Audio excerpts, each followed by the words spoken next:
نبی پاک صلی اللہ علیہ وسلم غزوہ حنین کے موقع پر حضرت عباس رضی اللہ تعالیٰ عنہ کے متعلق بھی یہ روایت آتی ہے، اور حضرت ابو سفیان رضی اللہ تعالیٰ عنہ کے متعلق بھی یہ حدیث پاک ہمیں ملتی ہے۔ غزوہ حنین کے وقت میں جب دشمن غالب آنے لگا، صحابہ کرام پیچھے ہٹنے لگے، عین ایسے موقع میں میدان کارزار میں سرکار دو عالم صلی اللہ علیہ وسلم حضرت عباس رضی اللہ تعالیٰ عنہ یا حضرت ابو سفیان رضی اللہ تعالیٰ عنہ سے فرما رہے ہیں کہ چونکہ سرکار سواری پر سوار تھے، اونٹنے کا بھی ذکر آیا، گھوڑے کا بھی ذکر آیا، جس پر بھی حضور سوار تھے، تو نیچے اتر کر مٹی لے کر دشمنوں کی طرف پھینکنے میں وقت لگے گا۔ ان کے غالب آنے سے پہلے دشمن کی طرف مٹی پھینکنا تھا پیارے آقا کو، تو اس لیے وہ صحابی جو زمین پہ کھڑے ہوئے تھے ان سے فرمایا کہ ذرا مٹی دے دو۔ غور کیجئے کہ سواری حضور کی بیٹھ جاتی ہے، یعنی حضور جس سواری پر سوار ہیں وہ حضور کی بولی بھی جانتے ہیں، حکم بھی مانتے ہیں۔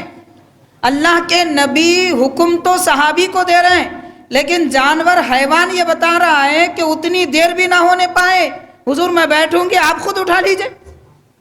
تو سواری بیٹھ جاتی ہے اور پیارے آقا زمین سے مٹی اٹھاتے ہیں، اس کے بعد حامیم لا ینصرون یہ کلمات پڑھ کر دشمن کی طرف پھینکتے ہیں تو دشمن میدان چھوڑ کر بھاگ جاتا ہے۔ تو پیارے نبی صلی اللہ علیہ وسلم کے دست مبارک میں اتنی طاقت ہے، آج دنیا میں ہے کسی کے پاس؟ کتنا بڑا ایٹم بم کیوں نہ بنا لے، دشمن پر قابو پانا مشکل ہے۔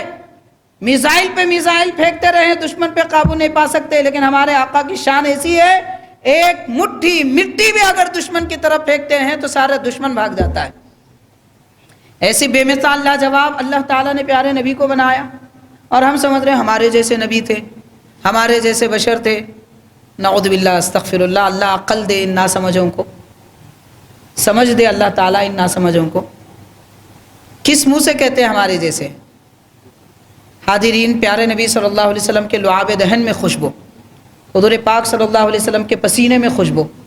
کبھی حضور کو ایسا نہیں دیکھا گیا جیسے کہ کوئی آدمی سو کے اٹھتا ہے تو صورت بدلی ہوئی ہوتی ہے، بال بکھرے ہوئے ہوتے ہیں، صورت سے معلوم ہوتا ہے ابھی سویا تھا۔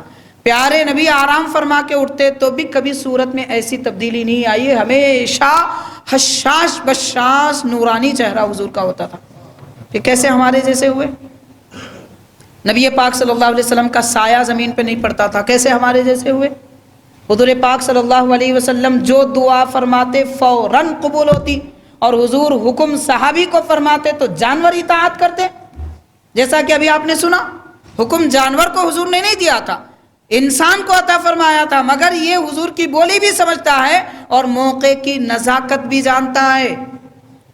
غور کریں کہ سرکار سوار ہے تو کتنی برکت آتی ہے، سمجھداری، ہوشیاری، زیرکی، موقع کی نزاکت سمجھنے کی صلاحیت حیوان میں بھی آتی ہے۔ اسی لیے ہمیں چاہیے کہ ہم سرکار کے ذکر سے اپنے دل کو آباد رکھیں، تاکہ ہم میں بھی وہ عقل سمجھ موقع کی نزاکت کے مطابق کام کرنا آئے۔ ناسمجھی کے ساتھ ماں باپ کو شکایت ہے، بچے مولوی صاحب 30 سال کے بچے ہو گئے ابھی تک عقل نہیں آئی، کیوں آتی؟ بچپن سے حضور کا ذکر کرتے، سناتے، محبت بٹھاتے تو بچپن میں عقل مند ہو جاتے تھے۔